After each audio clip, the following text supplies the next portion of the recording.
Alrighty, everybody, we're actually going to go ahead and get started here. If you get a lot of background noise, I apologize. I live on a very busy street right now, so there might be monorail or buses or what have you.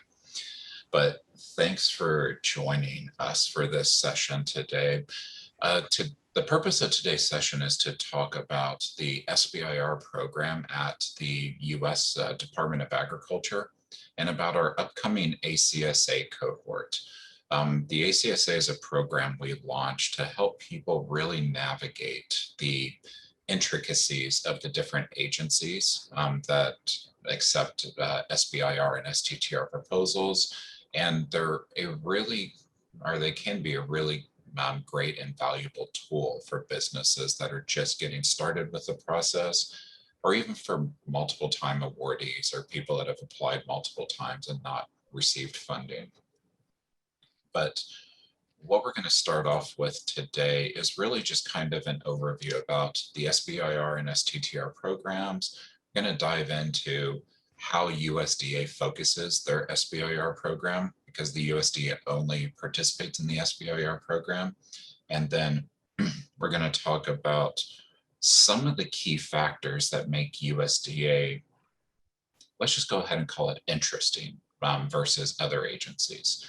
And then we're going to talk about our upcoming cohort and what it entails, what we do, and how we try to help you move forward.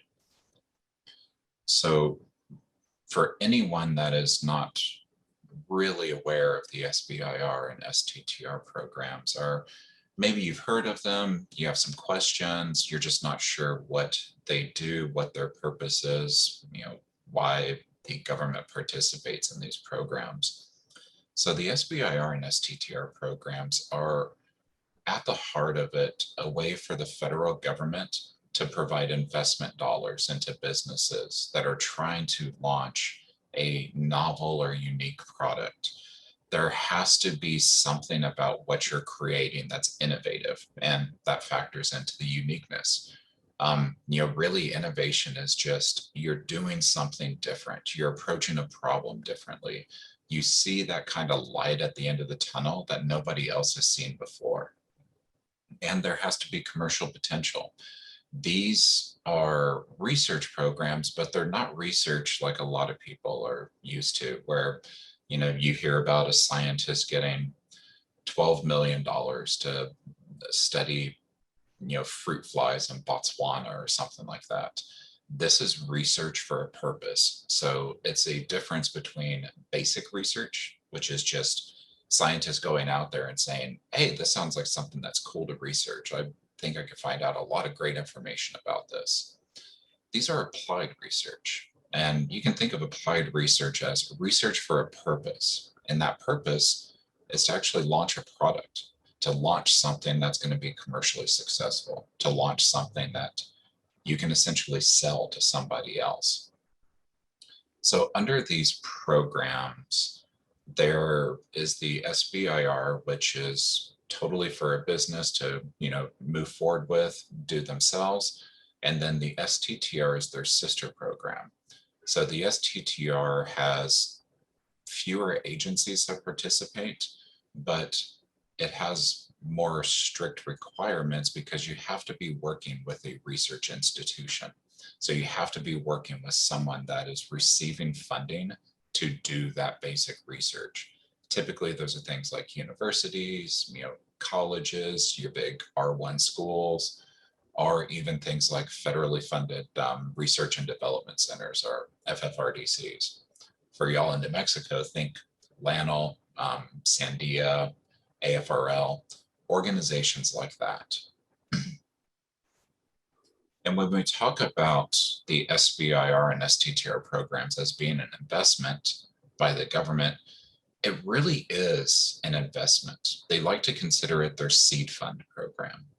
And for anyone that's gone after investment dollars, they know that seed funds are really to get you started. They're to kind of get your feet wet. They're for you to look at some ideas, for you to see if it's potentially possible. It's a way, it typically doesn't get you to the finish line in that marathon, but you get your foot forward on the race. But one of the things that makes these programs different when you think about investment is it's not investment that most people are used to, where you get up in front of, a venture capitalist and you give them a 12-minute presentation or pitch, and then they dicker with you on how much they're going to give you, how much of your business they want, what is their return on investment. The government doesn't want any of that. Yes, you are going to pitch your idea. That's essentially what these proposal packages are. But you don't have to give up portions of your business. You don't have to give up portions of your revenue. You don't have to, give back 5% of your profits for the next 10 years. They get no stake in determining and deciding on the direction of your company, what you're going to do. They're not shareholders. The return on investment for them is that they provide this, small amount of funding. You go forward, you launch a super successful product. You make millions upon millions of dollars, you hire a lot of people, you start paying more wages, and their tax base grows. So that's how they get their return. Because of that, it's not a loan. You don't have to pay it back. They don't take any equity. It doesn't require any collateral. It is kind of risk-free dollars. I say kind of risk-free dollars because you still have to move forward. You still have to continue on with your development. And if you just ultimately don't, you just kind of sit back with the money, you're not going to get really a penalty, but you can't participate in these programs anymore. And these are really the largest source of funding you're going to find where nobody wants a stake in what you're doing. And so that is a big detraction. These programs allow people to figure out multiple ideas. They allow people to launch multiple products. They allow people to really validate what is their technology, what is it going to do, and how is it going to ultimately reach the commercial market. So there's a lot of different agencies that participate in these programs. The red ones here only participate in the SBIR. The gray ones participate in the STTR, but the gray ones also participate in the SBIR. So when you look at these different agencies, kind of one thing to keep in mind is that these are federal research agencies. They have issues, they have problems, they look at different areas and domains of science or engineering or whatever their research focus is. And that changes how they approach these programs. So someone like Department of Transportation that looks at transportation issues, railway issues, even some things related to air travel, they're not going to be interested in food and agriculture. But that is what the USDA is interested in. They're interested in those types of areas. So each one of these is going to have their own particular focus, their own kind of requirements for a proposal package, what they fund, how much they fund, what you have to have, how many times a year they fund. It can be very time consuming to move through all 12 agencies to know their differences, know their focuses, and really know what is required to put together a complete and a compelling proposal package. Yeah, let me jump in here too.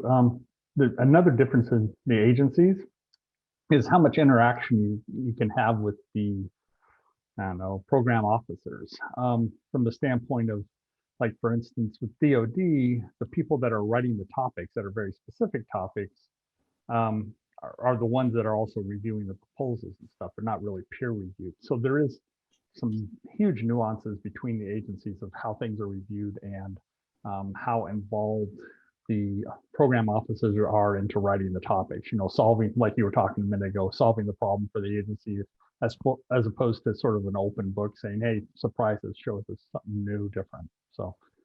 Well, and that's a great point to bring up, Dan, because it also can affect, can you even talk to these people? When can you talk to these people? Mm-hmm. How often can you talk to these people? Yep. Agencies like USDA, they say, hey, yeah, we'll be glad to talk with you. We'll be glad to talk about it. Whereas as Dan kind of indicated, for agencies like Department of Defense or NASA that are essentially buying a solution at the end because they have real world problems that they need to address within their organization, you have a very limited window on when you can talk to the people individually before they say, no, this is now public record. So as Dan indicated, that's also a really big difference between those agencies, is just how involved in that process are they going to be? And on the flip side too, when you think about an award, that also varies by the agencies. Agencies like DoD will set milestones, they'll set goals, they'll set a lot of what you're going to have for your statement of work in both your phase 1 and your phase 2. Whereas, you know, like National Science Foundation, they say, no, this is up to you. You tell us what you need to do. You tell us why it's important, and you tell us how this is going to help validate this idea. Because that's one thing to really think about with these programs, is they are a 3-phase program. So they do focus really hard on innovation and commercialization. So with innovation, I always like to tell people, don't miss the forest for the trees when you think of innovation. Innovation doesn't necessarily mean that, oh, I saw an idea like this in an episode of Star Trek. It's not you're, splitting the atom and controlling the fabric of what defines our universe. It can be really low-tech stuff. A great example of this is the Department of Defense actually funded comic books for PTSD patients. Now, I know I'm a dork. I love comic books. Anybody that's out there that's a dork and love comic books too, yeah, they can be innovative, but they're very low tech. I mean, we've had comics in some form or fashion for hundreds of years if you look at political cartoons. But it was a way to speak to an audience that hadn't been spoken to. It allowed them to kind of express themselves, express their problems, and see how to integrate back into society. And it's not, when you think innovation, it's not that the product itself has to be so revolutionary, so unique, had never been done before, but maybe it's the usage of that product. USDA is a really great example of this, where you have people that are, resurrecting ancient, crops and using them in a new way now to have value-added products. Yes, it's a crop that's been around for, potentially hundreds of thousands of years, or tens of thousands of years. We didn't really introduce agriculture until about 60,000 years ago. But the way that people are using it now, what they're using it for, the benefits that it's bringing to the table, those are all revolutionary and unique. So when you think about innovation, it's kind of important to keep that in mind, is it is up to you to define what is innovative about this, because that is one of the backbones that these programs are built on.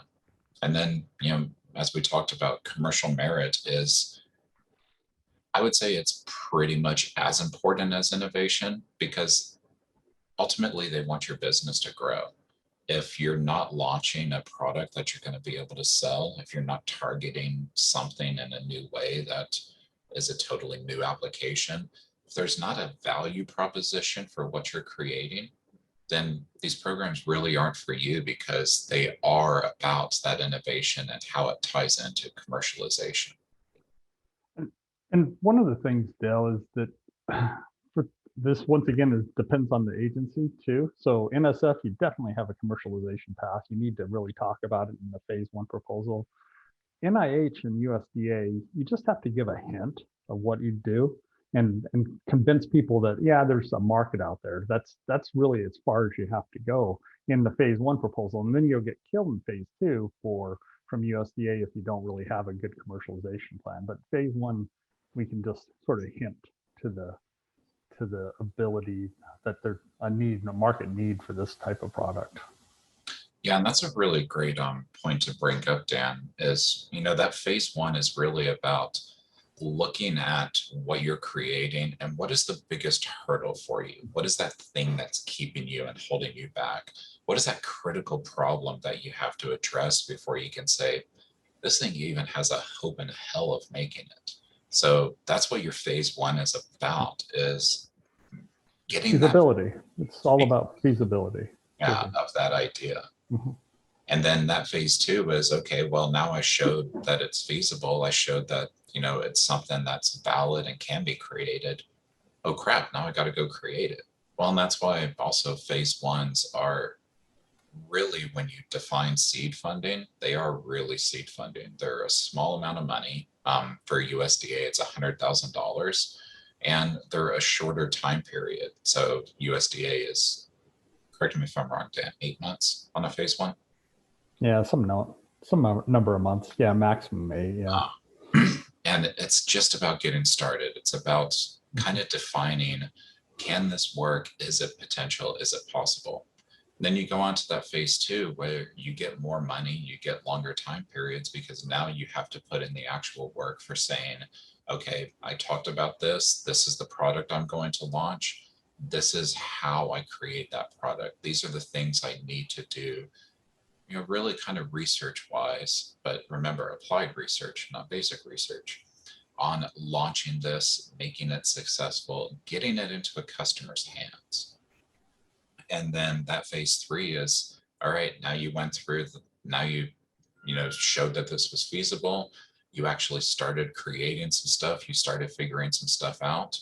Your phase three is get it to market, be successful. And phase three is not directly funded through these programs. You have to go out there and find your own funding and find companion opportunities. But speaking directly about USDA, so I always like to say that USDA is a bit of a misnomer when it comes to the SBIR programs. And I'm sure that there's a sea of blank and questioning faces now. And the reason that it's a bit of a misnomer is it's the US Department of Agriculture. When you think agriculture, you think maybe driving across the US and seeing fields upon fields of wheat. If you haven't done that, don't recommend it. It's super boring, particularly through states like Kansas. But it's about people just kind of gravitate towards agriculture. That means growing stuff, that means crops. And yes, it definitely means that. But USDA also branches out into other areas, things like ranching, things like forestry. Forestry is a really interesting one because there's a lot of focus on what do you do with, small timber. So, forestry, you have those great big trees they cut down, they make boards out of them, they make crappy plywood desks like the one I'm using right now. They make a lot of different stuff, but they also have that very small timber that they just don't know what to do with. So maybe you have a new usage for it. Maybe you have a novel purpose for it. Food safety, that kind of goes hand in hand with agriculture, but even things like value added products. So as I kind of spoke about before, if you're going to resurrect something like an ancient grain, what are you going to use it for? Is it something that can actually be used for non-food purposes? Is it something that can be used for better food security, scarcity of food, things like that, or even resource conservation? So how do you conserve, wasted water? How do you conserve our ecological footprints for things like, fertilizer, pesticides, etc.? What are you doing that's going to help the environment when it comes to things like agriculture? But USDA is also really innovative in two of the areas that they have for topics. One is rural and community development, and the other is small and mid-sized farms, because these really focus on innovation through the lens of what are the impacts you're going to have on these communities? What are the broader societal impacts? What are the economic impacts? How are you going to improve the lives of, rural communities? How are you going to improve the lives and livelihood of those farmers that maybe have a 10-acre farm rather than a 10,000-acre farm? They're not a Monsanto, but it's a farm that's been in the family for 15 generations or however long. What are your impacts going to be? How are you going to innovate their lives? And Dan, since you've actually received funding under rural and community development, do you want to dive into kind of what you see as the differences and why that was kind of critical to the project you worked on? Um, you know, rural development is a really strange, because everything else is aquaculture, it's the typical forest products, everything you expect. But I was looking at the topics that got awarded this year a minute ago, and of which two of the proposals that were awarded I was involved in, one heavily involved. One of them I wrote, the other one I helped with. One of them had to do with like what we call practice calm, is a simulation platform to help train firefighters in rural areas. So it's sort of strange. The other one that I was involved in writing had to do with sort of truckish. So the idea that of trying to keep truck drivers rural so they don't have to travel as much, so they can stay home every night, and putting up together a network using AI to put together a network of loads. So you sort of drive for 5 hours one direction, offload your load to somebody else who takes it the rest of the way, and you come back with another load type of thing. But the software that goes around there. So it's just amazing. The other things that are in there, they also fund a lot of like STEM education things. Just it's just amazing to think about the things that they actually fund. So um, for rural development, if I remember correctly, if I can find it, looks like they funded 1, 2, 3, 4, 8 rural development funded 8 proposals.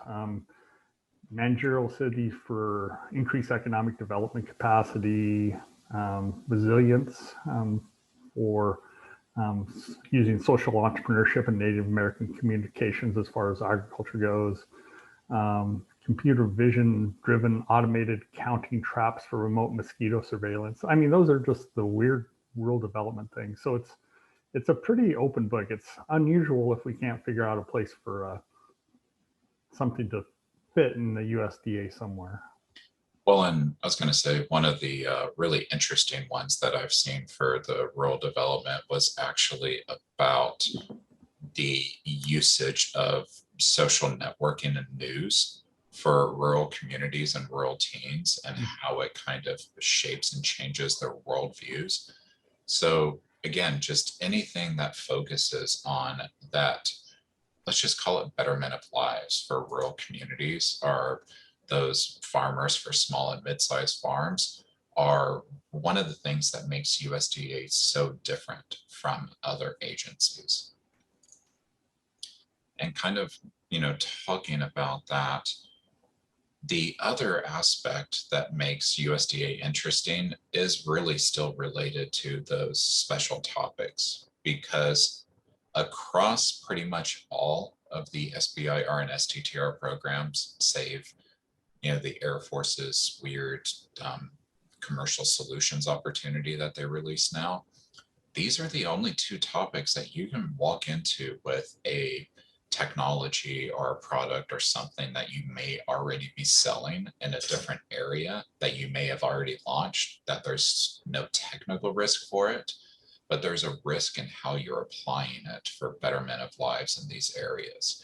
So you can have actually already been fairly successful with something, but seeing this new opportunity, seeing how it can change lives, see how it affects these populations and these disparate communities, and you can still receive funding for it. There is no other agency that you can really do that for. Every other agency, if you have something that's already a launched product, you're going to have to figure out essentially how you break it, tear it apart, and reinvent it, re-innovate it before they'll provide funding for it.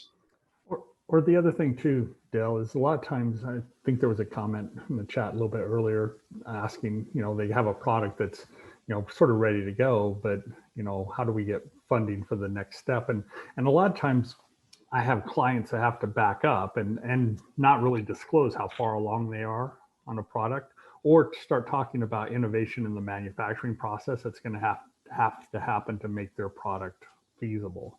So that's a couple different ways of doing it, but there are some strategies to around that, for the other agencies that are a little bit more fickle about that. Yeah. Well, and that's a good point to bring up, is that, there are other ways you can do that. There are some strategies, but USDA is different in that you don't have to jump through those hoops and kind of reinvigorate. And for those, again, topics, it's really about what are those socioeconomic impacts. So are you going to create more jobs? Are you going to make lives easier? Is it going to be better training and education for those populations? As Dan just read out, a couple of those were actually focused on how do we do better things like workforce development, STEM training, social entrepreneurship.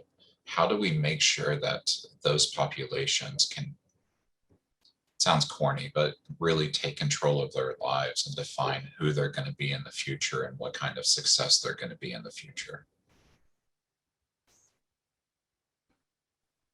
So for USDA funds once a year.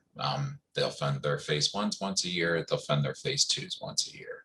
And on a year-to-year basis, the dates can and definitely will shift, but they're not a huge shift. So typically your phase one will open in either late July, early August, somewhere around there, and it'll close either early to mid-October. And what we mean by close is that that's when you have to have your stuff submitted. That's when you have to have your proposal package, your 17-page technical narrative, your budget justification, all the different elements that go into the proposal. You have to have it in by that due date. Dan and I can tell you many, many, many horror stories about people that waited till the last minute, or maybe they were even 5 minutes past that due time on that due date. And you know what that does? Get your proposal returned without review, which is the worst phrase you can hear, because all that work you did on it, it's not really for naught, because you can probably resubmit it, but you're waiting a year at that point before you can submit that. Now, their phase two is a little bit off-centered or shifted from what they have for the phase one. That's because they want there to be a really good pathway between the phase one and phase two. They don't want a lot of waiting time. So that phase two will open in, December-ish, close in May-ish. And they use grants.gov for their submission process. So grants.gov is a federal, let's just call it system, where you put together your documentation, you fill out a bunch of forms, you put together your budget, you upload a budget narrative. There's a bunch of different things that you essentially put into a workspace and then attach in different areas of a PDF. It can be very kind of confusing, but one of the big things to know with USDA is that you can actually submit multiple phase one proposals as long as they're on different ideas. They can't be essentially equivalent, but you can only have up to 2 awards at once. So if you submit 10 proposals and they select all 10, you're going to have to figure out which 2 are your, beautiful babies and which 8 are your ugly babies. So that's another thing to think about when you're looking at USDA and the approach is if you have a whole bunch of ideas that USDA might be interested in, it really doesn't behoove you much to do more than 2 proposals, because if they're going to only fund up to 2 awards at once, pick the 2 that you think are really great, that you think are really, have a shot, and put your full effort into that. But that's kind of the 401 level of classwork there. I don't recommend, if you're starting this process out, to start writing 2 different proposals at once. You're going to get confused, and it's going to be very, very overwhelming very, very quickly. Because for your first round proposal, you can usually expect to spend about 100 to 120 hours putting it all together. Writing the proposal, getting your documentation, figuring out your budget, doing your research, because they want background research in these. They want to know, well, why is this different? Who else is doing stuff that's similar? Why do you think you have an idea that nobody else has, considered? Really, why are you defining this as innovative? What else is out there to support that? Yeah, this is innovative. This is different. This is unique. There's going to be some research that has to go into that. And, we covered a lot of these areas already, but just a few things to think about when you're thinking about USDA's purpose in the SBIR program. So again, it is to bring those, unique or innovative products to the market. It is for people to have a pathway to a commercial market to kind of figure out what is something that people are clamoring for, people, can't address right now. Maybe people are addressing it in a really bad fashion. They're not satisfied with the solution. What is it that's going to make people buy this and see this as something that is, potentially huge? But there still has to be some sort of risk.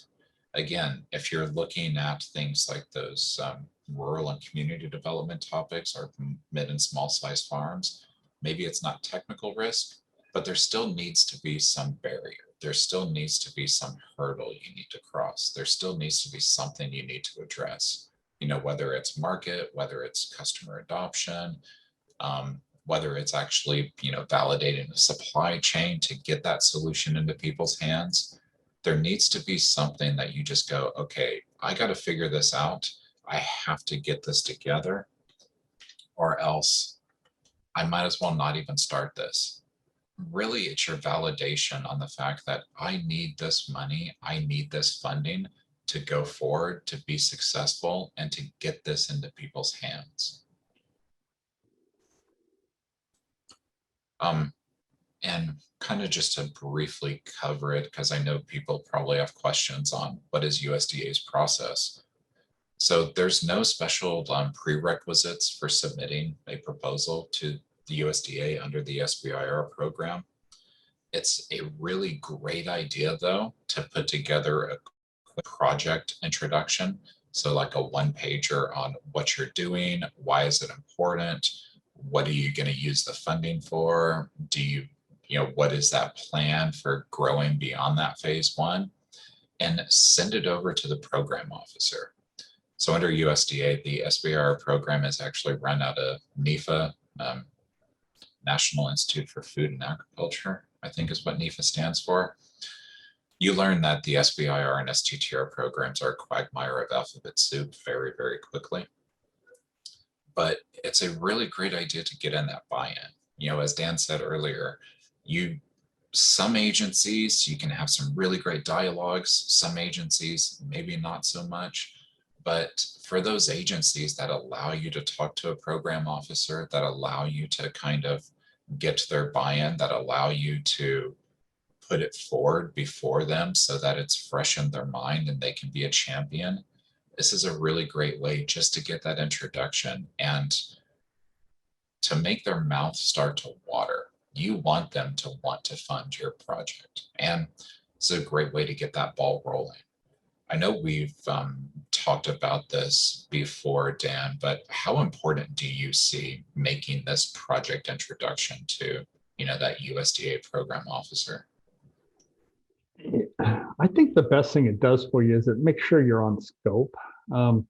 So usually project scope is one of the biggest problems for reviewers. People say, hey, they're proposing too much work to do within this project. And I think talking to the program managers really helps define the scope a little bit better and make sure that they think what you think you can do is sort of equal in their heads, that, okay, this is doable for them and stuff. And also make sure it's fitting within their priorities. And once in a while, you actually get a hint from somebody that, hey, we saw something like that recently. One of the things we'll do in the program is we'll make sure people go and look at past awards and what kind of things have been funded. But a lot of times you'll see something that's fairly close to what you've done and that's been funded. So you need to figure out how what you're doing is new, better, different, whatever that is. And sometimes program officers help with that. sometimes they don't do anything. Sometimes you send them a one-page write-up and they send you back, all this canned stuff about what to do, and there's no real meat or no real interaction that happens after that. So we have strategies to get around that too, and it's mostly around asking correct questions.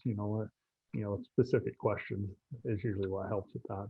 But it's if you're going to go to the bother of doing this, because it's a big commitment of time and energy, then committing some time and energy to actually reach out to these program managers is really important.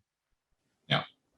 That's a really great point, Dan, is, it is a big commitment of time and energy to get these together. For USDA, you're going to have a one-page project summary / abstract.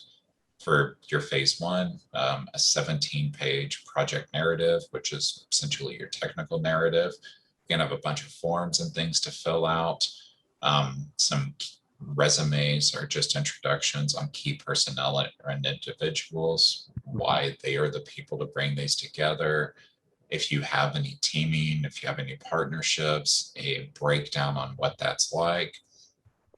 It can be very just confusing on where to go, what to do, and how to even get started for this. So for anybody that looks like this at the moment, let's talk about the ACSA program. So the ACSA program stands for Arrowhead Center, SBIR, and STTR Accelerator.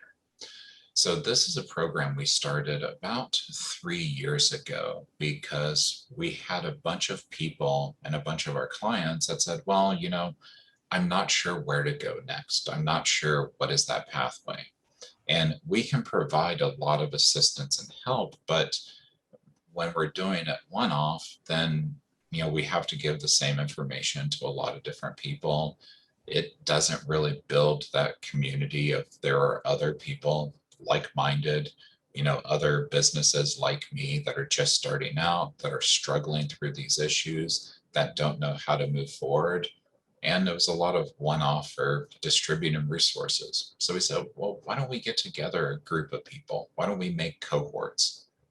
Why don't we really focus on what is that pathway forward on this particular agency? What are the things you need to do? How can we train multiple people at the same time on areas like technical writing, or creating a budget, or even doing that introduction to a program officer? So we've run multiple agency-focused cohorts before, and they're all about 12 weeks because we found that 12 weeks really lets you kind of bite off a chunk at a time. Have something concrete that you can work on a weekly basis, rather than remembering about this 5 days before the due date and trying to scramble and get together a proposal package. Here's a hint, you're not going to get a good one together in 5 days unless you've done this hundreds upon hundreds of times. Dan can do it because Dan's done a bunch of these, but most people, even I wouldn't be able to do it. I'd be like, no, there's no way, I can't get my research done. So we put together this resource just to help people walk through it, have a structure, have something that they can address on a weekly basis, and have something that puts them forward on that pipeline for success, for getting together a complete and a compelling proposal package. Now, although we've run multiple cohorts before and we've looked at different agencies, we've done different agency ones, this is the first time we're doing a USDA one. And the timing for this is the applications are now open. Applications for participating in the cohort will actually close June 25th. I'll send out a email after, this to kind of go over what is the information, here's our recording, here's all the stuff, and then a link to the application. So the cohort, we set it up to run and coincide with the submission window. So the cohort will start July 14th, which will be right around the time that they're going to release their requirements. USDA, their requirements really don't change much. I mean, their topic areas haven't changed in what, 8 or 9 years. They have the same overall focus. And then it will end in late September because the submission window will typically close about that point. And we want to make sure that when people get through this cohort, get all the way to the end, that they have something that they're confident and comfortable with submitting. We even do an over-the-shoulder submission session where anything weird that comes up, any problems you're having in the submission window, anything that's just absolutely funky with grants.gov, we'll sit over your shoulder and help you figure out those issues. And over the 12 weeks, this is really kind of just the schedule on what we're going to cover. As you can see, on a week-by-week basis, there will be some actual work you'll do for the entire proposal package, whether that's, as Dan mentioned, looking at a scope, kind of making sure how do you align that with your budget? How do you make sure it's something that can happen during a phase one? How do you make sure it's something that you can address over an 8-month period? Breaking down the narrative. So things like the work plan, your objectives, which really do speak towards that scope, because your objectives are essentially the action items you're going to do during that phase one. And even to helping you figure out how to fill out those other forms. USDA isn't too bad with all of the other forms. They're not in NSF or in NIH because, oh God, there's a lot of forms with those agencies. But there are some things you're going to have to fill out. There are some things that can be very confusing for how you fill those out. And then just kind of talk about next steps. So go out of it expecting, okay, if I win this phase one, what am I going to do for my phase two? What kind of information am I going to have to put together? Dan gave a really great, kind of introductory thought to that earlier. If you remember, he said, on a phase one, USDA just wants your best guess. Well, on a phase two submission, you're going to have to put together a pretty comprehensive commercialization plan for USDA. It's going to have to really focus on what's that market, who's interested in this, why are they interested in this, how will they buy it, where will they buy it. That's all things that you're going to want to start to work on during your phase one project and in that transition. So we'll even cover areas like that. And we also have dedicated one-on-one times during these 12 weeks. So it's not just going to be weekly where you hear us just kind of talk to you and, you hear us go over the requirements. Each week, you're going to be able to sit down with either myself, Dan, or a combination of the both of us to talk about, okay, here's what I did, here's where I'm stuck, here's where you need to go next. So it's very interactive. We just want to make sure that people that are approaching these programs for the first time don't get super overwhelmed. And I know a lot of people are going, well, yeah, it seems like a lot of writing, but I don't think I'll get overwhelmed. So full disclosure, I've been on both sides of this process. With FAST, I've been with the program for about 5 years now. I have helped many, many people put together their proposal package. But before that, I worked for a small business putting together these proposal packages. So I know how counterintuitive some of the direction or some of the information can be from the agencies on what do you focus on? Why do you focus on this? What do you put together? Why do you put this together?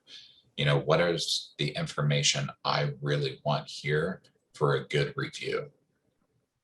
And we really just kind of decided, hey, let's break this down into bite-sized chunks. Let's help people get on a pathway they can follow where each week they tick a box. And it sounds corny, but it also makes you feel better about this entire process. Is each week you tick a box on, I did this, I created this.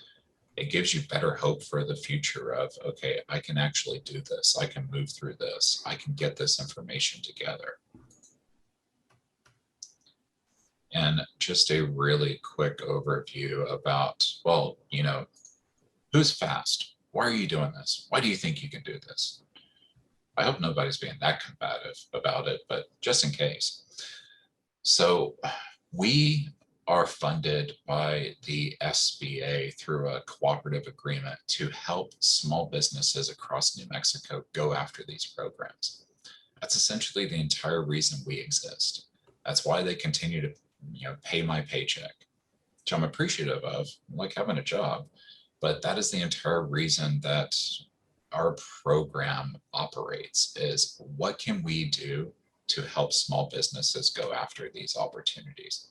That's also why we have things like the ACSA program that you don't have to pay for, because we get funded to do this. I mean, I would like people to pay for it. I could always use a raise, but we're not going to make you pay for our services. We're not going to make you pay for our assistance. We don't make you pay for our help. It's more a payment of social equity. Just work through stuff, work with us, continue to develop stuff. Don't just sit on your laurels. And to do that, we've put together a whole suite of different tools and resources. So whether it's, hey, we can help you with proposal review, or whether it's our monthly newsletter that goes out, or our blast for the different agencies about what's changed this, solicitation period, what do you need to be aware of, what do you need to know, or even just multi-week accelerators like the one we're talking about now. We have put together a wealth of information. And when I say a wealth of information, I do mean a wealth of information. Our YouTube channel has something like 250 videos on it, but just templates, compliance matrices, documentation, things that are almost that step-by-step process. And so that's why we think that what we do with the bite-sized chunks, the accelerators, the weekly guidance, they can be very, very valuable to participants as long as you're willing to follow the process and, kind of not go through the motions. Don't just go through the motions, but follow our lead. We've been there. We, kind of know what we're talking about. Dan definitely knows what he's talking about. He's seen quite a few of these proposals and worked on quite a few of them. And it's just our way to say, let's make sure that the proposals that are coming out of New Mexico are really top notch. And, like I said, we have a living library. So all of the things that we do are virtual. This entire cohort is virtual. You don't need to go anywhere. You don't need to worry about driving down to Las Cruces or making it over to, Albuquerque or being somewhere particular. They're not, self-paced and self-guided because there is a weekly teaching session, but we record everything. So we make sure that everything that we're going to give you is easily accessible online, and you can work at it, from your regular 9 to 5, you can work at it at 2 a.m. If you send us an email about something at 2 a.m., I probably am not going to respond. I do like sleep occasionally, but it's something that we make sure that you have that guidance, knowledge, and information in your hands when you need it. So that was just a really kind of overview about the USDA SBIR programs, why they're different, why there are some aspects that are unique, and how we can help you move forward. There is a link here to the application for the program. As I mentioned, the applications will close June 25th. So you've got about, if I'm doing my math correctly, 2.5 weeks or so to get your application in. Really hope I did my math correctly there. But we really hope to see applications from all of y'all.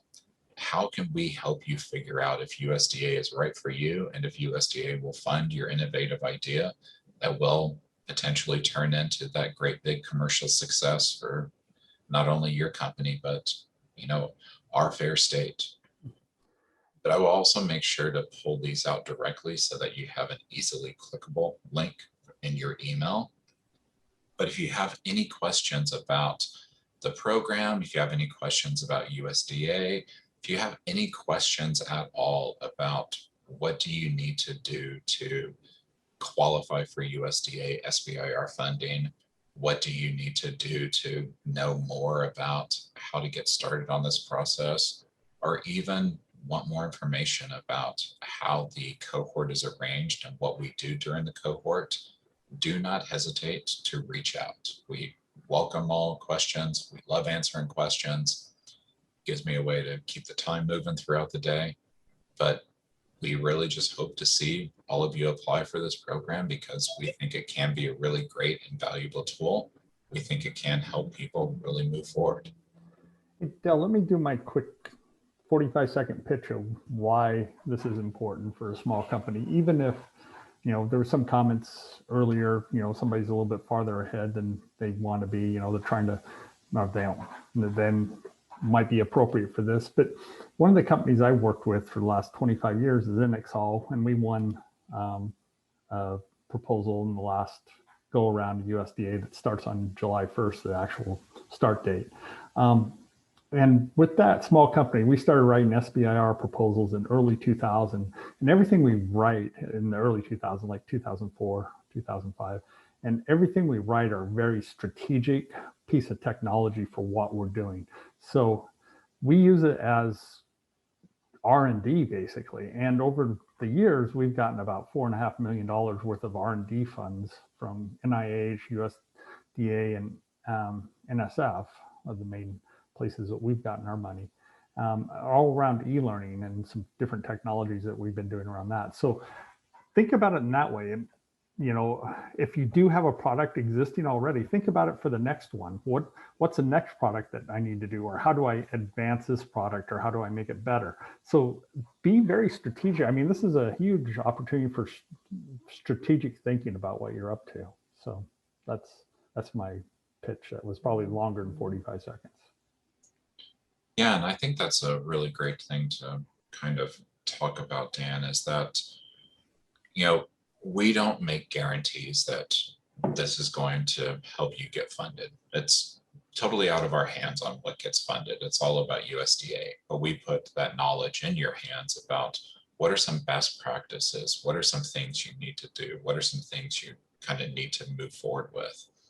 And it's also kind of important to note is that not only does our SBA funding go into this, you know, through FAST, but we have other partners that think that these are great and dedicate either time or funding to this. This cohort will actually be partially funded by Los Alamos because they think that what we do is very interesting and, you know, it helps people move forward and it might lead to, you know, potential creatives or partnerships, because that is one thing that you can do with the SBIR programs. If you need technical help, because again, remember, there has to be something you are doing except for those two, you know, special topic areas technically. So if you need access to technical assistance, if you need things like that, if, you know, you want to find out more about things like the, you know, NMSBA program, they're a really great source of information for stuff like that. But wanted to thank everybody for joining us today. This session was recorded, so I will get the recording edited and out to everybody this afternoon, along with the slides and those links. Again, any questions you have on the program, on USDA, on everything else, anything related to SBIR or STTR, don't hesitate to reach out. You know, as I said, this is why FAST exists, is to help businesses like yours take your idea to the next level and to find out if these programs are a valid way for you to do that. But thank all of you again, and we hope to see everybody submit an application. We'd love to talk with you more about it.